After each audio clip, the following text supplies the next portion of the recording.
Perkenalkan, kami dari kelompok 12 akan menjelaskan mengenai Pancasila sebagai dasar negara dengan anggota kelompok sebanyak 10 orang.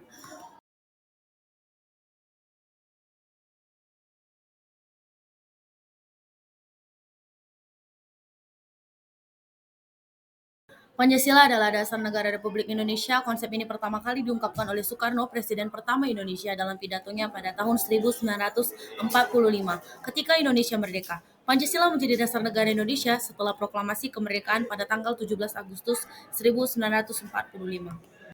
Pancasila sendiri berasal dari bahasa Sanskerta yang berarti 5 prinsip atau 5 dasar. Pancasila sebagai dasar negara diatur dalam pembukaan Undang-Undang Dasar 1945 yang merupakan konstitusi Indonesia. Pancasila adalah landasan moral dan filosofis yang membimbing tindakan dan kebijakan negara. Oleh karena itu, Pancasila memiliki peran sentral dalam pembentukan hukum dan kebijakan di Indonesia dan harus dihormati dan dijunjung tinggi oleh semua warga negara Indonesia.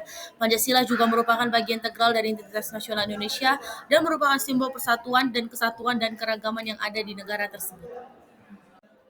Setiap negara mungkin memiliki tujuan dan misi yang berbeda, yang dapat mencakup kesejahteraan masyarakat, keamanan nasional, keadilan sosial, dan tujuan lainnya sesuai dengan nilai-nilai dan aspirasi yang dianut.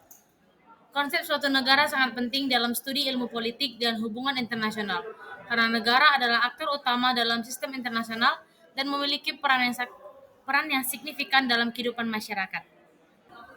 Tujuan konsep ini menggarisbawahi keragaman pandangan tentang tujuan negara yang mungkin mencerminkan perbedaan dalam nilai-nilai dan filosofi sosial di berbagai budaya dan konteks.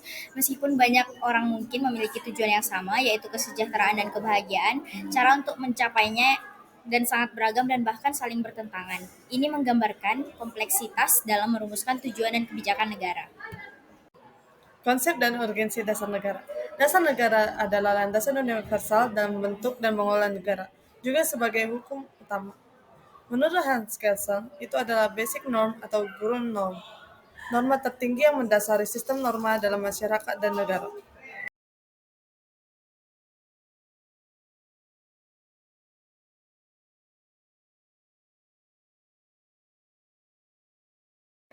Sumber sosiologis Pancasila sebagai dasar Pancasila. Beberapa aspek yang dapat menjadi sumber sosiologis Pancasila sebagai dasar negara adalah: 1. Konsensus sosial. Sosiologi memeriksa bagaimana nilai-nilai Pancasila diterima dan diinternalisasi oleh masyarakat Indonesia sebagai suatu konsensus sosial. Yang kedua, perkembangan sosial. Sosiologi memerhatikan bagaimana Pancasila dan prinsip-prinsipnya telah mengaruhi perkembangan sosial, ekonomi, dan politik Indonesia seiring waktu. Yang ketiga, dinamika sosial. Sosiologi juga mempertimbangkan dinamika sosial yang terkait dengan Pancasila. Dan yang terakhir, partisipasi masyarakat. Sumber politis Pancasila sebagai dasar negara. Pancasila memiliki kedudukan yang kuat sebagai sumber politis dan dasar negara dalam sistem politik Indonesia. Ini tercermin dalam Konstitusi Indonesia Undang-Undang Dasar 1945. Pancasila diakui sebagai ideologi negara dan menjadi pijakan filosofis yang mendasari sistem politik dan pemerintahan di Indonesia. Kesimpulannya adalah Pancasila merupakan dasar negara Republik Indonesia yang terdiri dari 5 nilai utama, yaitu ketuhanan, kemanusiaan, persatuan, kerakyatan, dan keadilan sosial. Nilai-nilai ini menjadi landasan moral dan hukum bagi negara dan masyarakat. Pancasila juga tercangkup dalam pembukaan Undang-Undang Dasar 1945 yang mengatur negara. Republik Indonesia memiliki struktur organisasi negara dan mekanisme penyelenggaraan berdasarkan Pancasila.